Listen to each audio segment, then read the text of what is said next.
Hello, everybody. I'm here, the Japanese Train, aka Matt. And I'm Master of the Lemons, aka Lemmy. And Happy New Year, everyone. First off, I cannot believe that we began Character Gallery in 2019. God, yeah, you're right. That's insane. It's like so. I mean, this show has been going a while now, and I'm really proud of it. I mean, what is this? The 22nd episode? I never get anything to 22 episodes. Yeah, like the longest running thing I ever made was 4 episodes long, and now this is 22. That's amazing. And I love the way that we're going to kick off the year. We're going to a part of Sodor that we've never gone to before. We're going to Ulfstead Castle, and more specifically, we're going to be talking about Millie. And Ulfstead Castle is interesting. You've got all these engines from different backgrounds that have totally different life experiences and styles and nationalities, and it's all over the place.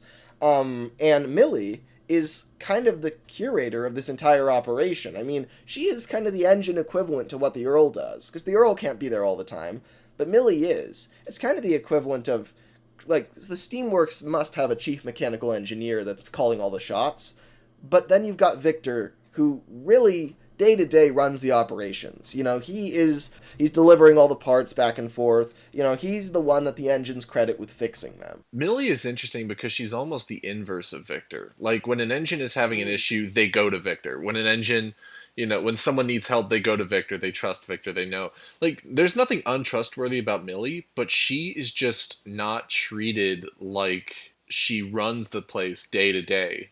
She does get undervalued a lot in the show, probably partly because she's small. And, all the other engines, she's like a narrow gauge engine. There's no other narrow gauge engines at this railway museum besides Millie, which is interesting. Which means that her line around the whole estate, her big narrow gauge kind of loop, is almost more for maintenance than it is for tours. Like, she gives tours, but it seems like her primary role is kind of keeping the place running. It's like when something's broken, she goes and fixes it. Well, especially when Steven arrives, I think that maybe if there were tours before Steven, which it even doesn't sound like there were many, she's never really envisioned to be in the role permanently, if at all. Yeah. Millie, it's interesting because, like, she's the one engine that the Earl did not specifically seek out for the castle. Like, he already had her. Like, he had her in a shed somewhere, which we've got to talk about in a little bit. Yeah. That's like, what is that about? But, he had her on hand already. He had, like, I'm assuming he acquired her on his travels. And so she was an engine that he had that he could immediately put to work, helping to construct the estate. And I think it's an all-hands-on-deck thing, where, like, the Earl is probably doing a little bit of the work himself, like the manual labor, and I think that there's, like, tons of people from the local Ulfstead area coming in and helping to restore the castle. The Earl is calling in all these different favors in order to kind of bring Ulfstead Castle back to its former glory. So, of course, he's going to pull out, this engine that he got maybe 10, 20 years ago that's been in this shed for the duration of his travels, that all of a sudden he's like, Millie would do very nicely here. I think she'll be able to help me pull those 10 granite cars full of huge blocks. Yes, of course. Yeah. He just puts her to work, I think that Millie specifically is one of the few engines in the collection that isn't really part of the collection. Like, she is there because the Earl needs her, not because he wants her. And I think that's cool because no matter how many engines the Earl brings to his estate, Millie is always going to be the most important one. And you kind of get that sense. There's a few episodes where, like, Samson and Harvey are making fun of Millie, and then she, and then she pulls a prank on them, and then the Earl... She gets into petty spats. There's many instances with Steven and Glyn. Right, yeah, she gets into these spats with other engines. And what's interesting is even though the Earl tells everybody off and tells Millie off, he, like, winks at her every time. He's like, and he, even in Millie in the volcano, after, she tricks Samson and Harvey, the Earl's like, you're a very clever little engine, Millie. A very clever little engine indeed. And he winks. I like their dynamic because Millie's the kind of person, if Millie was like a child and, like, disrespected the teacher, but the teacher disrespected her first, the Earl would be like, well, you're not supposed to do that, but holy crap, that was awesome. Yeah, no, exactly. Like, that's really, what their relationship is, I think. Like, the Earl has Millie's back before anybody else, I think. Which is nice, because Millie is constantly underestimated by the engines that come to the estate. And the people probably, too. They come here, see the rocket, it's like, oh, this guy's the king of the whole estate. And Millie's like, excuse me. And, but, like, nobody's Millie's, like, covered in in grime, like, clearing dirt and branches. Yeah, exactly, right? And, like, without her, the whole place grinds to a halt, but people don't realize that. But the Earl realizes it, and he really, really appreciates all the work that she puts in, and so he always has her back, and at the end of the day, if Steven and like, say, Glenn are poking fun, Millie's gonna get the Earl's support in that situation. It's interesting, because they go back further than any of them. I mean, so the whole shed thing, right? So let's start there. Yeah, so basically Millie, in King of the Railway, basically introduces herself by saying, the Earl's been traveling the world, so I've been stuck in my shed. But I'm out again now, Thomas, and ready to roll. And it's like, okay, so she's been duked. Yeah, she's been duked. Yes, she has. Put up your dukes. But oh my god. No, more like put them away. Yeah, put away your dukes. But yeah, so I want to know where this shed is, right? Because I was thinking about this the other day. It can't be at the estate, really, because they've just installed all the railway lines. It could even be, so Millie's French. It could even be in France, for all we know. That's true. If the Earl really is going all over the world, he could have bought this engine in France and then stored her there. I guess the question we should really be starting with is, what kicked off the Earl's travels in the first place? Like, why is he traveling the world? What kind of spurs that whole thing? Because I'm thinking, wouldn't it be cool if, like, the way the show makes it feel like Sir Robert Norramby is pretty old. He's been on the island for quite some time. He's had a lot to do with its history. He has history with the Fat Controller we have not seen until now. I feel like he has been involved in the railway industry before. And apparently history with German scientists. Yeah, apparently, yeah. He's been all over the place. With almost 1930s German scientists. Yeah, okay, he's been all over the place. Let's move on! Yeah, he's been a little too all over the place. So anyway, I'm helping my good friend Franz move to Argentina. So look, the Earl... the Earl, I think he's been on Sodor for quite some time, and I think he's had a lot to do with the history of the island, and he's just deeply tied into the fabric of this island's identity. And then he leaves. Like, why does he do that? He travels the world, right? And I don't know about you, but I kind of feel like there has to be a reason. I don't think the Earl would just go. I think I could see it if maybe this is really far back in Sodor's history, but for like a 100-year period or something like that, there was no earldom on Sodor. Like it had to, Queen Victoria had to reinstate it. Yeah, but like the reason it was taken away in the first place was by a attainder, which I looked up, and that's, correct me if I'm wrong, but does that mean that somebody committed treason or something along those lines and was then executed and had their property seized? Yes, it is. Yeah, and so it's corruption of blood. Yeah, so like already, there's already history in the Earls of Sodor of being daring enough to go against the crown, and then it's usually without a trial too. Yeah, like that. So for years they just the crown just crushed Sodor's kind of independent government. What did that Earl do? Yeah, probably tried to secede from the Empire or something.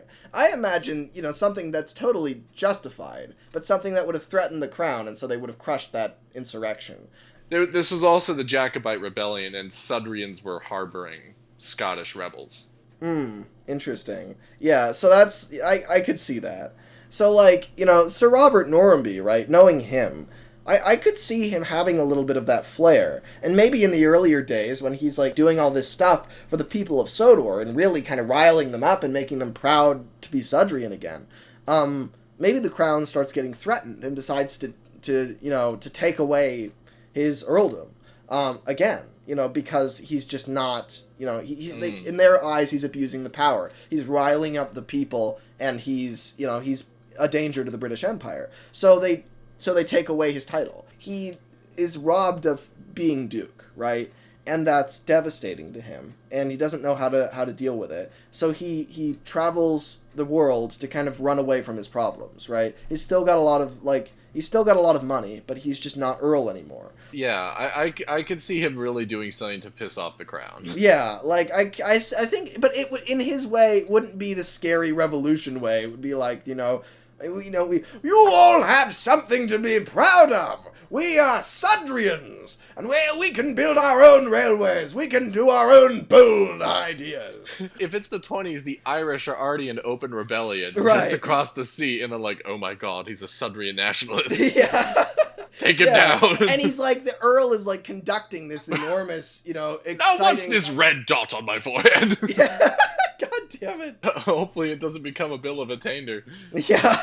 So, and maybe he even leaves the island because he's afraid that might happen. So he has to travel the world just to let the heat cool off, and maybe he even has a conversation with the Fat Controller where the Fat Controller's like, you have to stop with all this crazy revolution bullshit. And the Earl is just like, Sir Topham, I promised the people of Sodor something. I can't just go down without a fight. Yes, you can.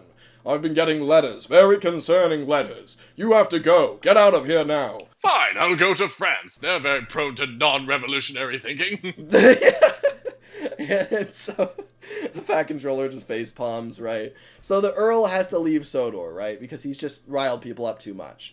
And he travels the world. And maybe this is where he meets Millie at some point. He goes to France. He stumbles upon Millie. Maybe she's on a small one-engine railway kind of. There are many. I think in France there are also many railways in parks. Interesting. Maybe Millie's working in a huge, expansive not like a public park, but some grounds that she has to keep up, right?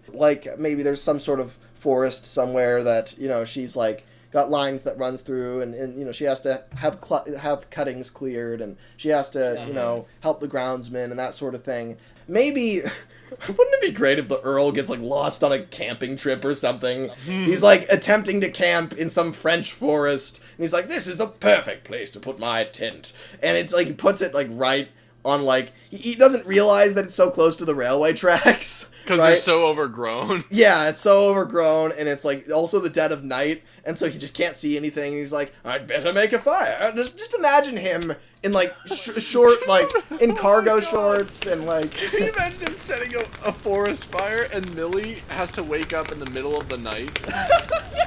Oh my and be God. deployed. Yeah, the Earl starts a forest fire by accident. He's like, oh, it's not supposed to do that. Yeah. And so Millie has to, so immediately, Millie's, the groundsmen come into her shed, and it's like, Millie, wake up! We have to go and put out this fire. What's fire? Oh, that's fire. She can see it, in the distance, there's this huge inferno over in the forest. It's what idiots did that? And then we cut to the Earl stamping it. Yeah.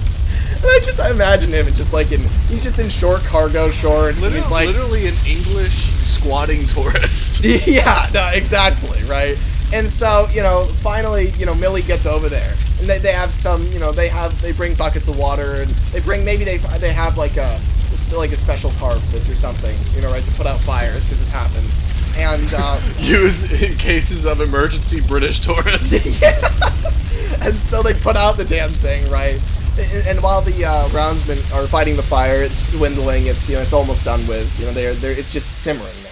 They're off in the distance. Now Millie is here with the Earl, and he's red in the face, and he's like, oh, I am terribly sorry. This was supposed to be a rather small bonfire. Millie's just just staring at him She'd be making that face from The Switch. Yeah, exactly, right. After, who is it, Scarloey or Rusty just screams right in front of her. Yeah. And she'd just be like, this was my favorite part of the forest. And the Earl just looks away oh, I am terribly sorry. Terribly sorry. Well, at least it didn't get out of hand. what is your name anyway? Where are you from? And do you have a permit to be here? Like, she'd ask all these questions, right? It's like, oh, well, I and what about this? And, and eventually he'd be like, Sir Robert Norramby, the Earl, the man of Sodor.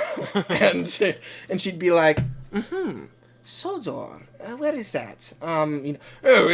It's off the coast of England. They would get to know each other, right? And Millie would still be pissed at him, because she, I'm sure, takes her job very seriously. Unlike the Earl, she's a very grounded and practical person. But wouldn't it be so sweet then if the Earl moves on his travels? However, then maybe a few weeks later, some workmen come into the park. There's a huge team of 30 different people, and they come in, and Millie's like, what's all this excitement about? And then she sees they're all planting new trees. They're just beautiful from different parts of the world, and they're pre-grown trees that they're just planting in. They're putting in new trees and new plants and Venus flytraps and stuff, all this exciting stuff from everywhere. And she rolls through this forest, and she's like, it's more beautiful than ever before. And, she's almost sheds a tear at it, right? And the Earl is like, I'm glad you like it. And, and she looks over and he's just standing there leaning up against a tree. Lighting another fire. Yeah. God damn it, no. He's leaning up against a tree. And then it turns out to be a Venus flytrap, and it bites down and picks him up. And he's like, oh, God! She has to wee shit and he falls out of it. But he goes out of his way to make up for his, for what he did, right? And, she really just, appreciates this. She's like, no one's ever done anything like that for me before. I don't feel very appreciated, to be honest. I mean, sometimes the groundsmen don't even acknowledge my existence. And the Earl's like, oh, well, that's dreadful. Absolutely dreadful.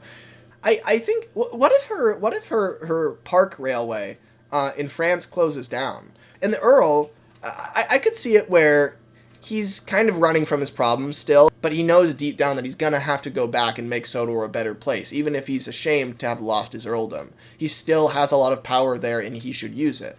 But instead, he's kind of running around the world, kind of running from his responsibilities. And so I imagine he's got he gets to the point where he's kind of got a 5 o'clock shadow. He's getting, going to the big extravagant parties in France, getting drunk with strangers in Paris. He's he wakes up with the lampshade on his head and his pants down. It's just that sort of life that he's living, right? Yeah. And so then Millie's railway closes down, and the Earl uses the very last of his money to purchase her, but he still doesn't have enough to ship her somewhere. But she's kept in her shed, probably the same shed in that park, right, that she would have been kept in. And so he goes to visit her, and he says, lucky for you, I had an extra $1,000 lying around, but that's about all I have. And he just kind of slumps down and, sits, in the corner of the shed, and, he just sighs, and he's just like, oh, how I long for the days when I was Duke. And, Millie's just like, look at yourself, you're just, I hate to be so rude, Sir Robert, after what you've done for me, but I think you need to hear it. I mean, you used to be a great man. The stories that you've told me, the things you've done on Sodor are incredible. And now you're going to throw that all away just because the Queen tells you to? I suppose you have a point. She kind of she gives him the tough love conversation where she's like, get back up, go back to Sodor, and build 17 crazy inventions. My name is Earl, damn it. Yeah. And he stands up boldly, and he's just like, maybe I can do something about this. Maybe I can go back to Sodor. I mean, I'm all out of money, but I'm sure I can find a way to scrounge up a few $1 million. And so Millie has a huge role in why the Earl goes back to Sodor. Maybe if she didn't give him that pep talk, then the Earl would have just faded into obscurity and just slowly, ruined his health through drinking and just partying and stuff. Or he would have died driving off a cliff in a Cadillac into the Grand Canyon. That's how he would have died, right? Yeah. Which is impressive, sure, but that was not the ideal future for him. Yeah. So Millie really grounds him. Yeah, I think she does. I think she really grounds him. I just imagine that night in Millie's shed in the park. He's just sitting there against the wall, and he tells her all of his visions for the future. They're there until the sunrise, 8 hours, right? And he tells her his entire grand plan for the next 30 years, and she knows all of it. She probably knows what the Earl is planning for the rest of his life. Like, he has, like, 20 years of plans. Which probably comes at the behest of Steven and Glyn, who are part of the plans, but Millie's never gonna tell them until they happen. Yeah, exactly. And imagine how mocking she'd be. Steven would just be like, are you sure he doesn't have anything else planned? And then, Millie would just be like, oh, he has 7 or 8 things, but I'm not at liberty to say. And then they'd just be like, oh, Millie. And then she'd just run off, right? Like, she would say something that would, like, not make any sense, but would reflect exactly what the plan is. She was like, she would be like, I can't believe that Glyn ruined Brendan Ducks. God damn it. It would, like, leave, and Glyn would be like, what did I do, Steven? Yeah.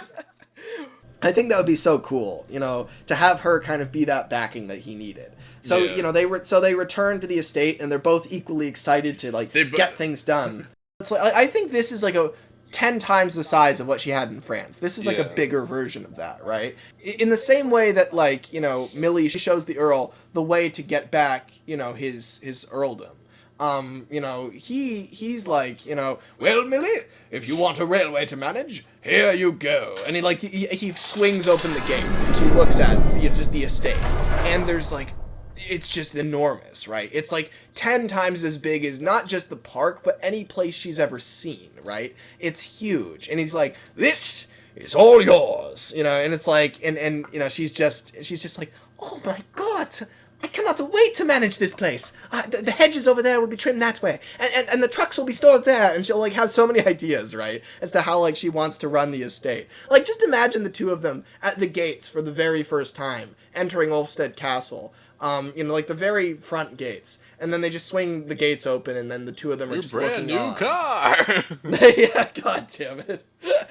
They both have this makeover scene where Millie gets turned from black to blue, and Sir Robert goes on a shopping spree.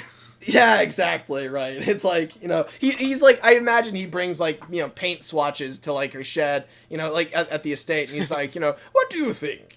Sort of a sky blue or a baby blue, or perhaps, how about just a little bit more purple than that? Oh, that can be arranged, Now, what about the trim? He's, like, got all these, he's really, and look at how decked out Millie is, right? Yeah. Like, I like to think that originally she didn't look anywhere near that glamorous, but then he went out of his way to, like, make her look perfect, right? He writes her name on her with his own hand.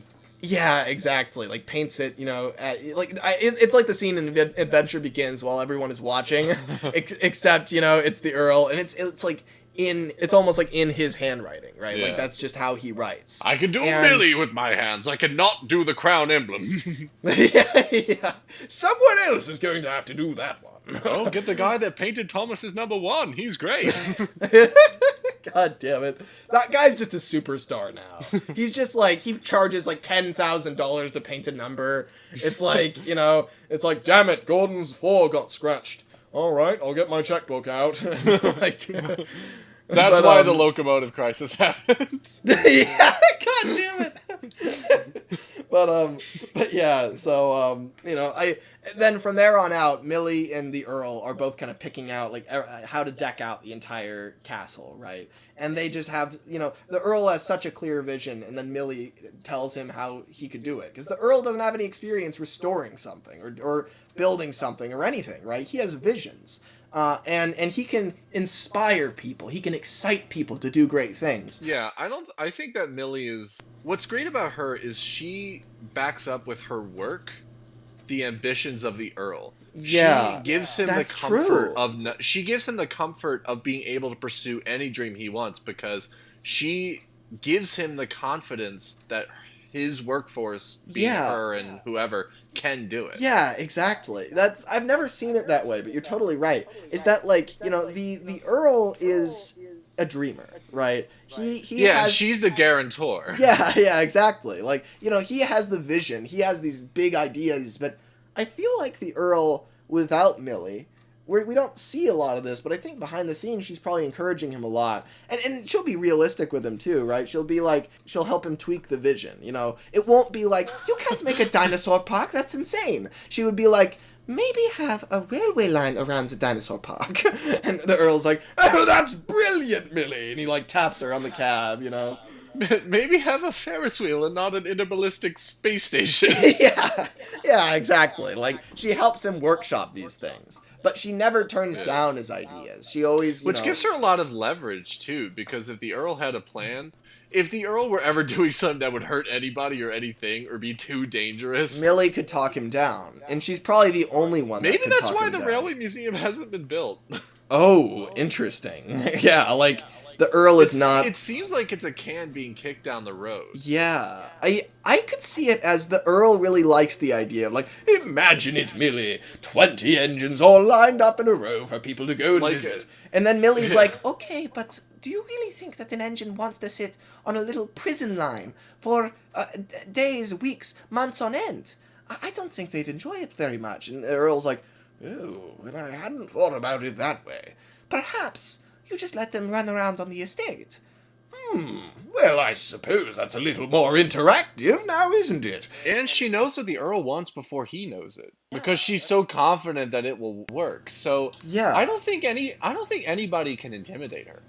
Yeah, I don't think they can. And I love that. Like, you watch the show, and you know, she can get back at anybody if she wants to. There's a great scene, I think it's in season 23, it's Diesel Do Right, and it's a scene with her and Rebecca's, like, sad about how Diesel's been treating her, and she's like, well, everyone knows to avoid Diesel.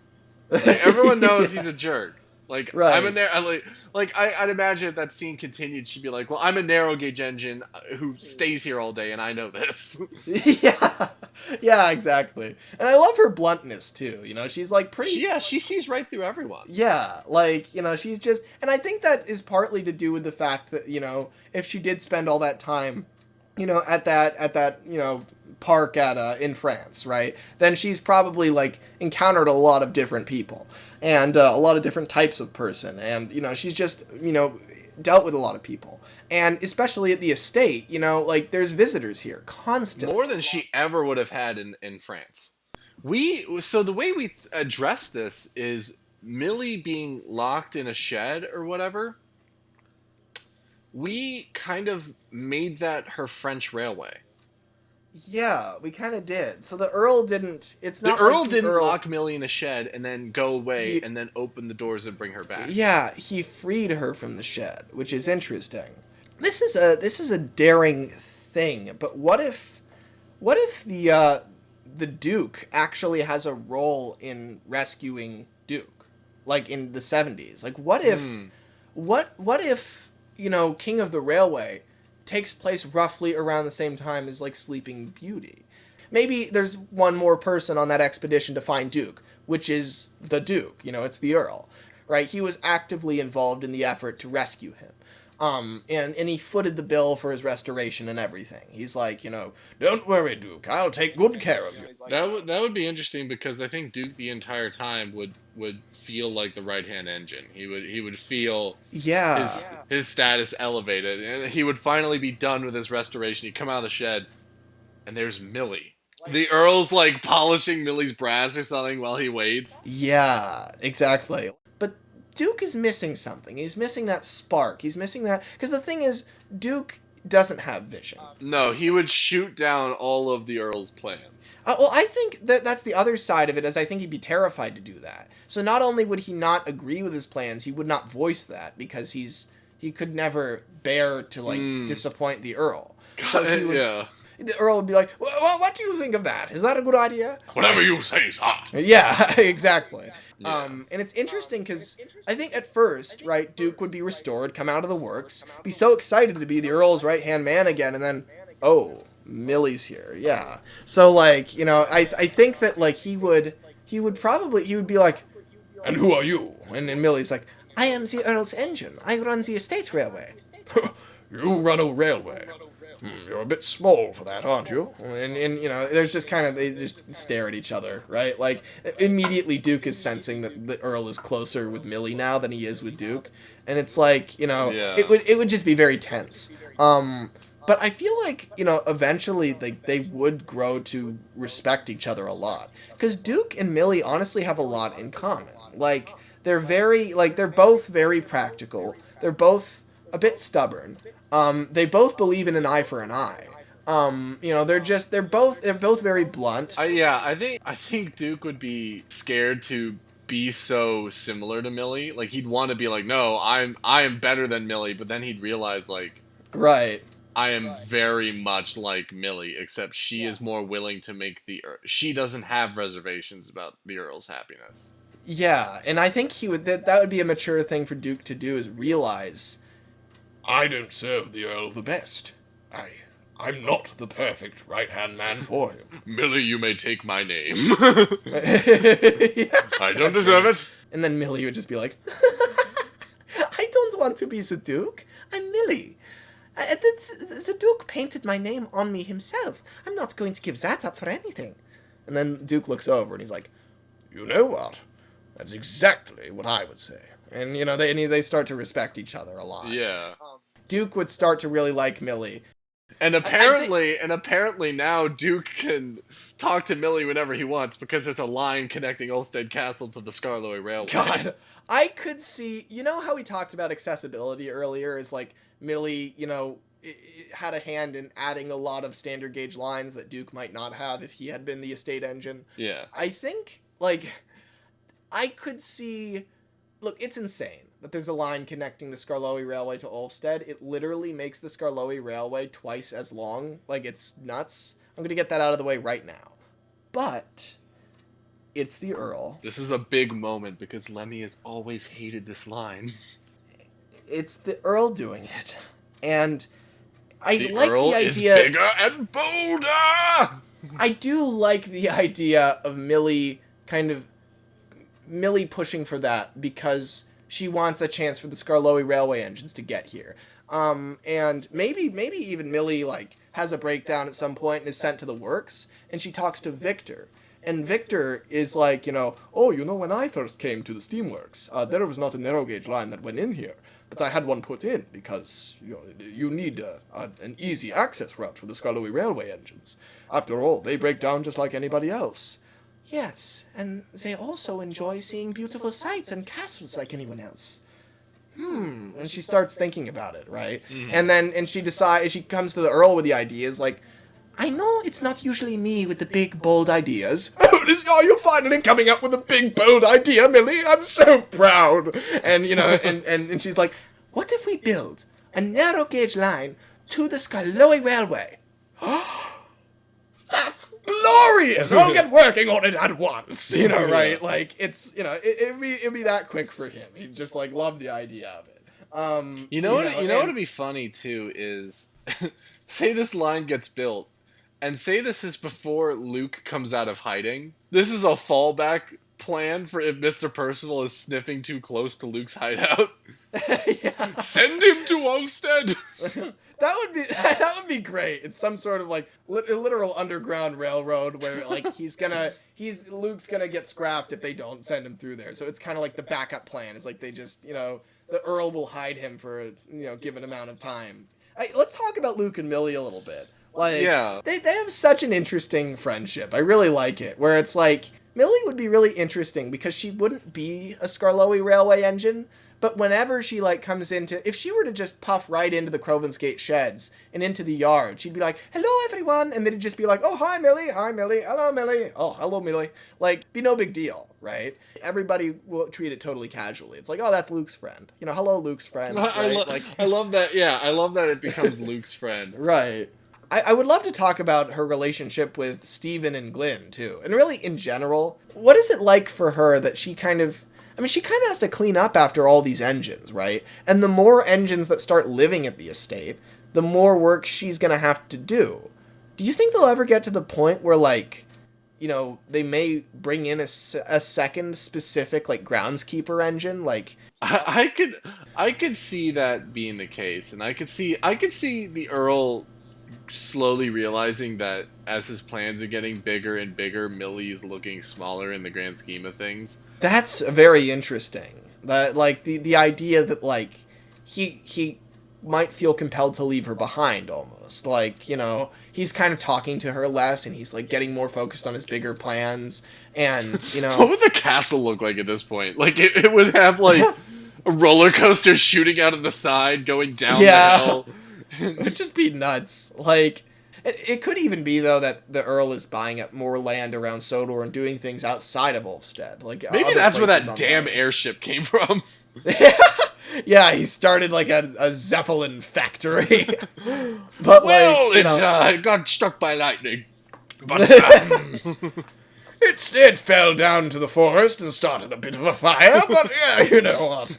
That's another story. Oh, the indignity! No, the phrase you're looking for is "oh, the humanity," Gordon. My forest. God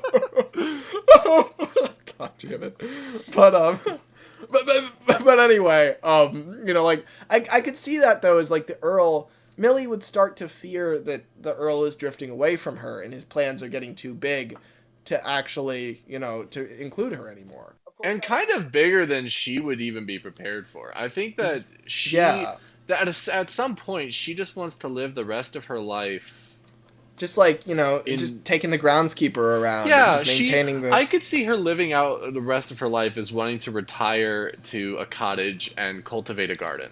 Yeah, it's like, it's kind of like the farmer life, where it's like, you don't ever retire from being a farmer. You continue to grow your own food and animals and stuff, and that you just do that until you die. Like, that's just your life. Yeah. That's like, she would be miserable if she didn't have constant work to do. That's like how she lives. She wants to maintain things. She wants to be doing something. Right. And, you know, but she doesn't want, you know, there's a point where the Earl's plans would get really crazy. And the Earl has ultimate energy. That's the thing, is Millie is, like, very capable, but, like, she's not, like, the Earl is, like, inhuman. Like, he's just, like, he just gets up in the morning after 4 hours of sleep and is just, like, hops right out of bed without having to wake up at all. And then he's just like, you know, what's on the agenda for today? And he pulls out a list and it rolls down to the floor. That's him, right? Yeah. And, you know, most people aren't like that. Millie's not like that. You know, she'll work really, really hard, but she doesn't have that boundless energy that he has. And so I think they'll run into that problem eventually where, like, the Earl never runs out of ideas. He never accomplishes the grand plan. Like, they finally reach the point where he does every single thing he described to her in the shed, right? In the, you know, back at the park in France, where they finally reached the end of that plan. And then Millie is assuming, okay, now we can rest. And then the Earl's like, oh, but I've got this idea, and this one, and this one. And, you know, and then Millie's like, wait. I thought, but we've already done everything on your list. And he's like, oh, I see, up until 3 a.m. writing even more ideas. We'll be set for the next 50 years. I think at first she would just, like, the Earl would say, you know, oh, let's go down the Scarloy Railway, and we'll go on the Northwestern Railway on a flatbed, and I'll take you to the mainland, and we'll have a trip on a boat, and we'll go back to France, and we'll go to America, and she'd be like, well, do you think I could just go back to my shed today? Yeah. Like, there's a point where he can take her everywhere. He can build a narrow gauge line to the moon if that's what he has to do. Yeah. But, you know, she doesn't want that. She's like, there's a point where she has had enough. And not in a bad way, just in a, like, this has all been an amazing adventure. And I think she would just say exactly what you're saying. I think she would just be as blunt as that. Exactly. She'd just be like, I've just had enough. I mean, this has been an amazing adventure. I've enjoyed all of it. It's been the greatest adventure I could ever imagine. But, Sir Robert, the estate is my home. I don't want to go to America and start the world's largest steam amusement park. It sounds like a good idea, but it is not something I want to spend my time on. And, you know, the Earl kind of slumps down and he's like, Oh, I see. Well, that's all right, Millie. Yeah, like he's hurt, right? Yeah. But at the same time, he realizes this is what's right for her. And what if it's even like the Earl, once he finally finishes Ulfstead and he decides to branch out and go all around the world to all the places he loves most. So he started with Sodor, but now he's going to build parks in, like, France, and he's going to build parks in, like, every other place he ever visited, right? And, you know, Millie doesn't want to come along for the ride, but when the Earl leaves to do that, he puts Millie in charge of Ulfstead fully. So she is the victor of Ulfstead at this point. Like, she really does become I like that comparison. You know, and she's not tearing down anything that the Earl put there. Even if Yeah. even if she had total control and she would want to do it, she doesn't. Yeah, some of them are like a kid's painting on the fridge, where it's like, you don't disturb it. And it's just like, she leaves the Ferris wheel and all the other ridiculous stuff. It would be funny because then Steven and Glenn would be like, oh crap. Glenn, we need to sit down and think of every rude thing we said to Millie.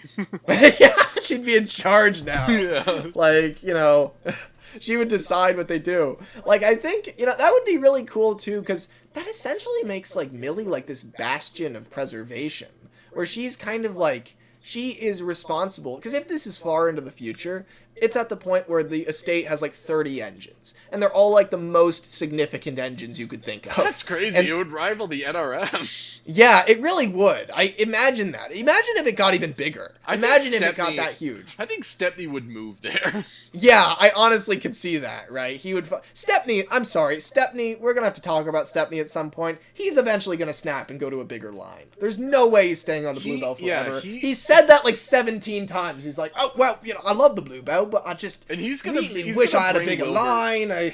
He's going to bring Wilbert with him, too. Like, he's going to go to the Dean Forest and tell Wilbert to come with him, and Wilbert's going to be like, I don't know. I have to tell the manager first. No, you don't. Come on. Yeah, and then just, like, ties a rope to him, and they go over a bridge with the moon in the background, and he's like, the moon's not supposed to be there. Why is it so big? I don't question it. Yeah. But so, like, Stepney and Wilbert and, like, so many other engines would move there. Maybe even, like, a new build engine would be there. Like, yeah, like, there'd be so many engines that, like, we were familiar with that would just, like, all move to Ulfstead eventually. Evening Star moves to Ulfstead. It's, like, it's the place that, if any of the Heritage Railways close down, the engines all go here. Like, they all go to Ulfstead. That's, like, where everything goes. And it's a great place for an engine to live. The place expands. It's huge. It's this big complex. And Millie's in charge of all of it, right? And so, that would be really, really cool for her to be kind of she's the curator, almost, of the largest, preserved locomotive collection ever. It'd be the coolest thing. And the Earl would come back all the time, of course, but, he'd be all around the world, so he wouldn't be there as much as he used to be. But he would come back and he'd look around and think, well, Jiminy Christmas, this place is incredible. Just look what you've been doing, Millie.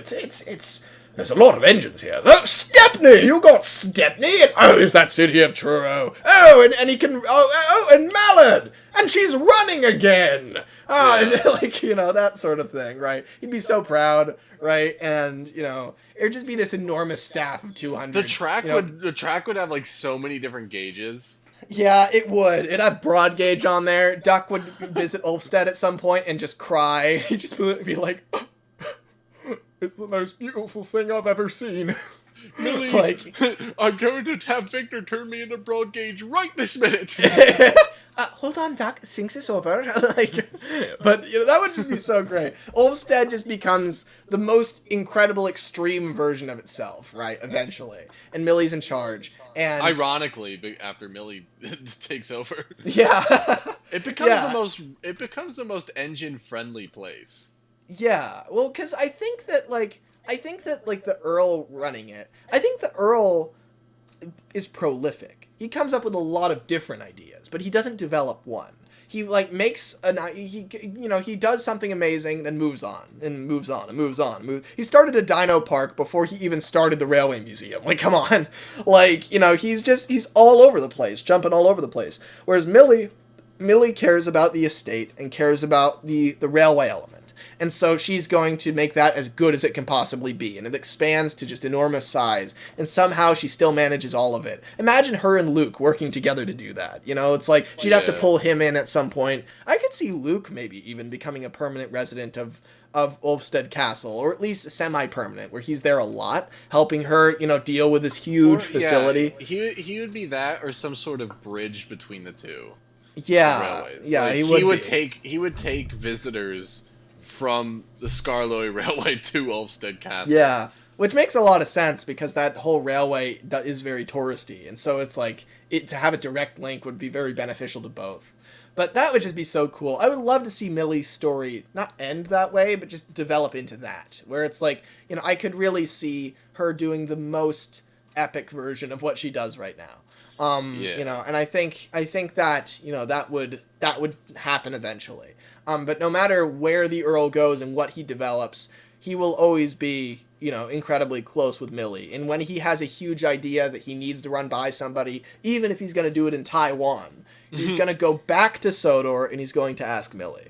Because he values her input more than anybody else's. And he would not have been able to do a single thing without her support. And I think that's, you know, really cool. So anyway, I think we've said our piece on Millie. Yes, I mean, I wasn't expecting to get so much out of Millie. Like, I think that the great part is when we had her rise above all the doubters. Yeah. Because she has many. And even Harvey is kind of complicit in her being put down. And Harvey's a sweet... Yeah, I'm ashamed of Harvey. Like, come on. Harvey's such a sweetheart, but he's, like, going along with Samson. Like, what the hell, bro? And I guess it's just because... I bet Victor deals with a lot of this, too. And he just doesn't talk about it. The two of them would bond over that. They totally would. Like, this is like the complex of an engine that works in a complex. Like an engine that is like a narrow gauge one surrounded by standard gauge engines at all times. Because she's not, you know, she's smaller than everybody that she meets. Same thing with Victor. And so I think that, you know, she does get looked down upon quite a lot. But you know, instead she rises above it and runs Ulstead Castle to a T. Better than Thomas operates his own branch. Yeah, exactly. He would not like to hear that. Yeah. But yeah, so, you know, I think that's like an amazing development for Millie. And that's Millie, an engine for engines. An engine for engines. That's a good way to phrase it. Yeah. So, I guess without further ado, I've been Master of the Lemons, aka Lemmy. And I'm here, the Japanese Train, aka Matt. And thanks for watching, everybody. Thanks again, and we'll see you in the next one.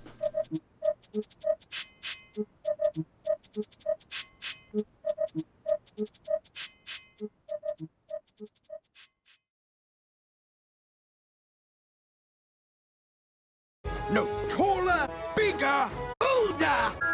Aha! My first Thomas